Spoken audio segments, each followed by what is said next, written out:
d'exception, le Mottet sur feuille, un fromage de chèvre qui pourrait prochainement bénéficier d'une appellation d'origine protégée, une AOP. C'est important, hein.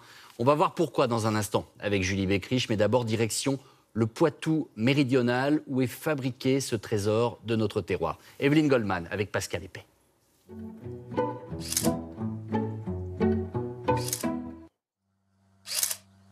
C'est ici, au cœur des Deux-Sèvres, que se situe l'origine du Mottet, ce fromage de chèvre au parfum délicat posé sur une feuille de châtaignier.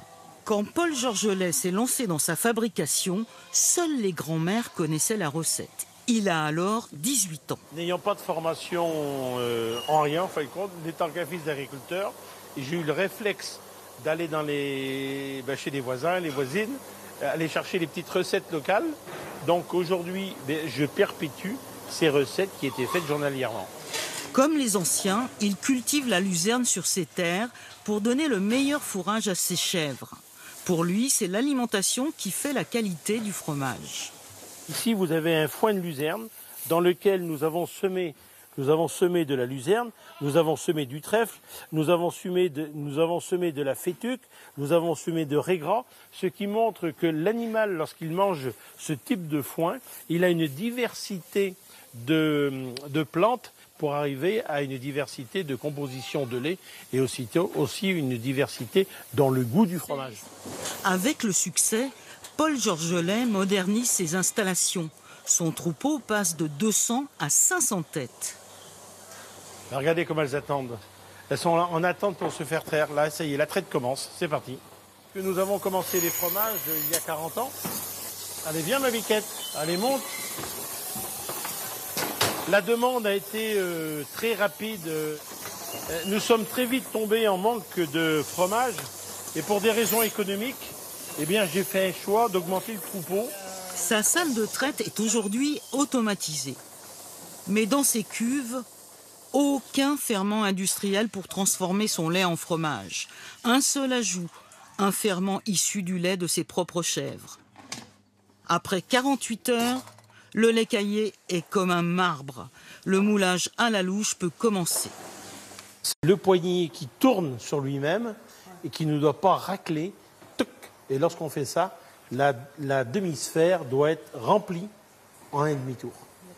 Et on l'écarte et on le retourne. Parce que c'est pareil, lorsqu'on le remet ici, c'est aussi la douceur, voilà. Tout en ayant quand même de la rapidité, parce qu'il y en a quelques milliers à faire. Il faut de la patience. L'égouttage est lent, plus de 2 jours. On peut alors déposer la feuille de châtaignier. C'est elle qui donnera cette douce odeur de sous-bois. Vous ne trouverez jamais le Mottet de Paul Georgelais en grande surface. Seuls les crémiers qui le connaissent le proposent à leur clientèle. C'est du local, ça c'est ce qu'on aime beaucoup, que ce soit fabriqué localement, enfin très près d'ici, par quelqu'un qui est passionné par son métier et qui nous fait un bon fromage, qui est bien parfumé, qui n'a pas de pointe d'amertume. Alors ça, j'y tiens beaucoup, parce que souvent sur les fromages de chèvre, c'est ce qu'on trouve en fin de bouche, et là pas du tout.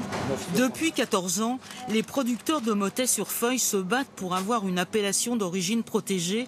Ils ont bon espoir de l'obtenir dans les prochains mois.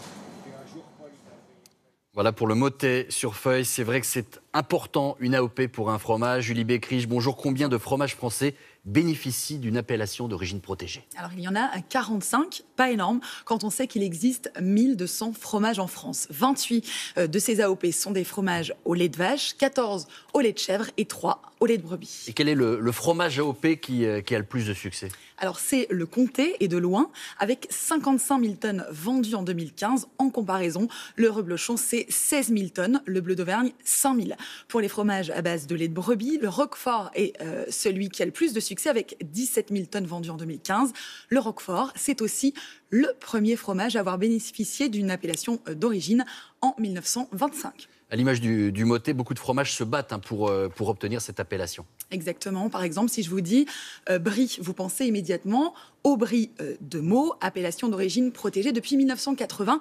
Une appellation que lui envie le brie de Coulommiers qui se bat pour l'obtenir.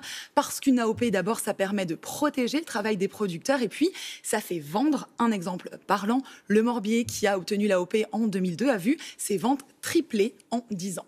Et est-ce que les critères pour obtenir une AOP sont toujours les mêmes, Julie? Alors non, le cahier des charges peut évoluer et les critères rendus plus stricts pour mieux protéger le produit. Un exemple encore avec le Saint-Nectaire. Depuis cette année, pour obtenir l'AOP, les vaches doivent passer 20 jours de plus en prairie et être moins nombreuses sur un hectare pour avoir plus de place et fabriquer du meilleur lait. Et nous, on en sait un petit peu plus sur les fromages. Merci beaucoup, Julie.